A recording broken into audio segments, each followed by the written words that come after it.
महिलाओं की उपस्थिति है, विशेष प्रणाम करता हूँ, महिलाओं का बहुत सम्मान करता हूँ साहब, सच बता रहा हूँ, महिलाओं का बहुत सम्मान है। महिलाएं अपने पति को भगवान की तरह पूजती हैं, मगर मजाल के उस भगवान को कोई दूसरा पूज ले।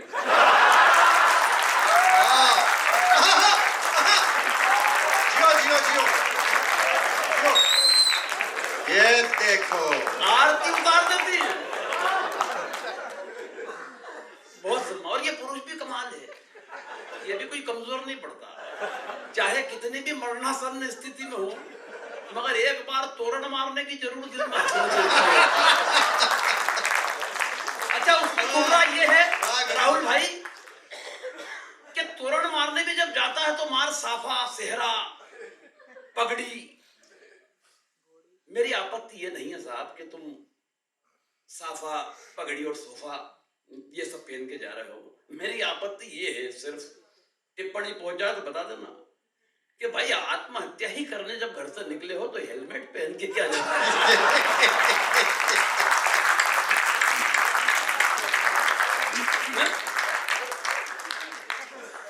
कुछ लोग चले गए उठकर, उधर से भी कुर्सियां खाली हो गई, कोई बात नहीं। लेकिन देखो, इधर एक सरदार बैठा हुआ है 1.25 लाख के बराबर, और एक उधर बैठा हुआ है तो 2.5 लाख तो यही बैठे हुआ है यहाँ।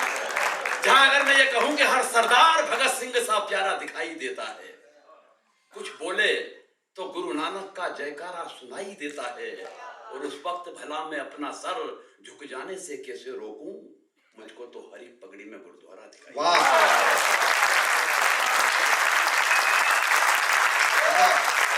गोविंद भाई वाह। मैं प्रणाम करता हूं आपको, और जिस तरीके से आप सुन रहे हैं, मुझे जो आश्वस्त किया था अंकिता जी ने कि यहाँ का कवि सम्मेलन बेमिसाल होता है और एक एक श्रोता 1000 श्रोता के बराबर है, मुझे आज लग रहा है कि एक एक श्रोता 10-10 हजार के बराबर। वाह, प्रणाम।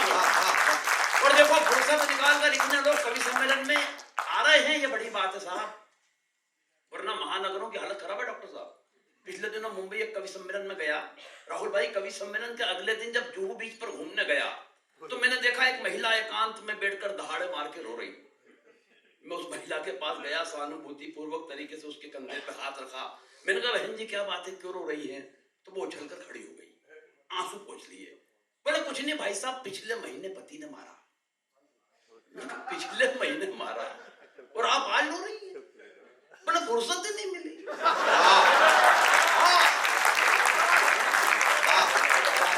मैं कहना यह चाहता हूं कि महानगरों में रोने की फुर्सत नहीं है, मगर आप हंसने के लिए फुर्सत निकाल कर आए हैं।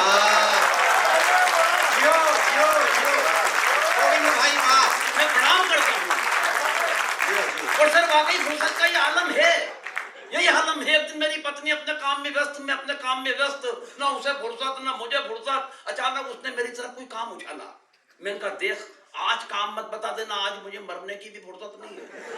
मेरे अंदाज में पलट के बोली, आज मर भी मत जाना, मुझे रोने की फुर्सत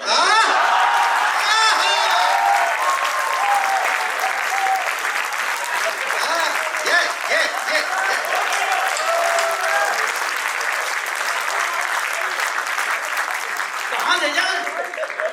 अभी मुझसे राहुल भाई पूछ रहे थे, यार राठी भाई पत्नी इज्जत नहीं करती, क्या कारण है? मैंने कहा राहुल भाई ये तो नहीं मालूम कि क्या कारण है, मगर ये बात आपने मुझसे पूछकर जो मुझे इज्जत दी,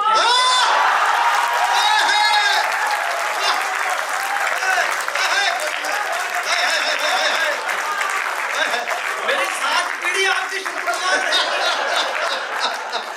ये बोला भाई साहब क्या आपकी भी नहीं करती? अब मैंने जो जवाब दिया है, जवाब थोड़ा सा इंटरनेशनल है, लेकिन अगर बात पहुंच गई तो अब की बार एक हाथ खामोश नहीं रहेगा, बस यहां से समझ लेना। बोले भाई साहब क्या आपकी भी नहीं करती? मैंने कहा राहुल भाई एक बात ध्यान रखना, अगर हिंदुस्तान में रुपए का मूल्य गिरता है तो उसकी गिरावट हर प्रांत में अलग अलग नहीं होती है।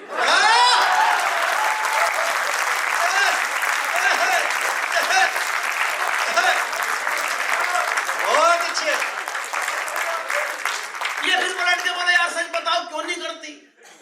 मैंने कहा एक बात ध्यान रखना राहुल भाई, जब कोई कोई लड़की मायके से विदा होकर ससुराल आती है, अपने पिताजी को छोड़ के आती है, बदले में ससुर साहब मिलते हैं। माँ को छोड़ के आती है, बदले में सासू माँ मिलती है। बहन को छोड़ के आती है, बदले में ननद मिलती है। भाई को छोड़ के आती है, बदले में देवर मिलता है। मगर ऐसा क्या छोड़ा कि तुम और मैं पल्ले पड़े? अरे ऐसा तो कुछ भी नहीं छोड़ा। मैंने कहा फिर एक बात समझ ले भाई, जो चीज भोगट में मिली है उसकी इज्जत कौन?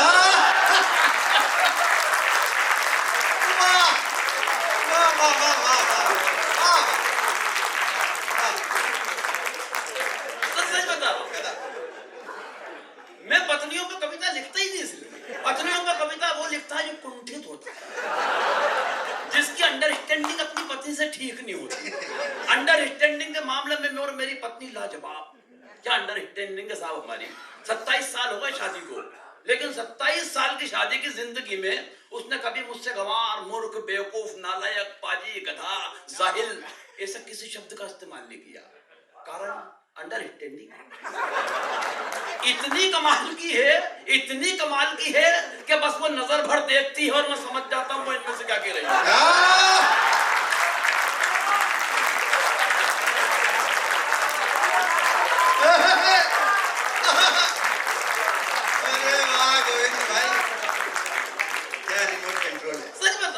एक दिन मेरा सर आ गई, देखो टीवी मैंने कहा क्या हो गया?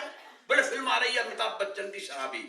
पूरी फिल्म में बट्टे ने एक बूंद शराब की नहीं पी, लेकिन जो एक्टिंग की है वो कितनी कमाल की है। मैंने कहा मूर्ख औरत, उससे बड़ा एक्टर में। बोली कैसे?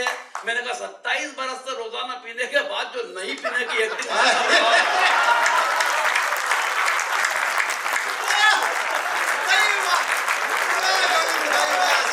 मिलके बजा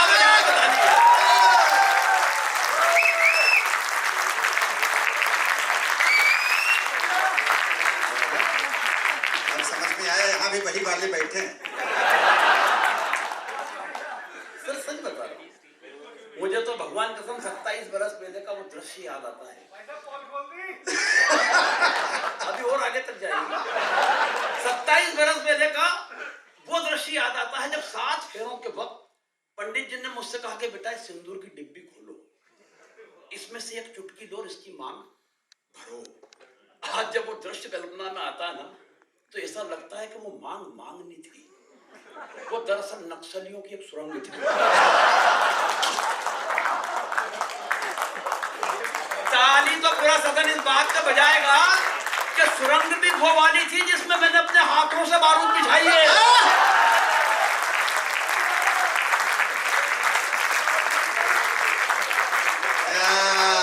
तालियां उठती हुई ये बता रही हैं कि सभी खतरों के खिलाड़ी हैं। और ऐसा नहीं कि मैंने उससे निजात पाने की कोशिश नहीं की। मैं बाकायदा अपने ससुर जी के पास पहुंचा, उनके दोनों पांव पकड़ लिए। मैंने क्या आइटम थमाया है? जिंदगी दुश्वार करके रख दी, परेशान करके रख दिया, ना जीने में न मरने में। मेरी सारी बातें सुनी, फिर मुझे हाथ पकड़ के कोने में ले गए और कोने में ले जाके उन्होंने मुझे एक पंक्ति बोली। उसको सुनने के बाद मैं अपना सारा दुख, दर्द, तकलीफ, कष्ट, वेदना, यातना सब भूल गया। मुझे कोने में ले जाके बोले बेटा मेरी सोच मेरे पास तो इसकी भी मां है।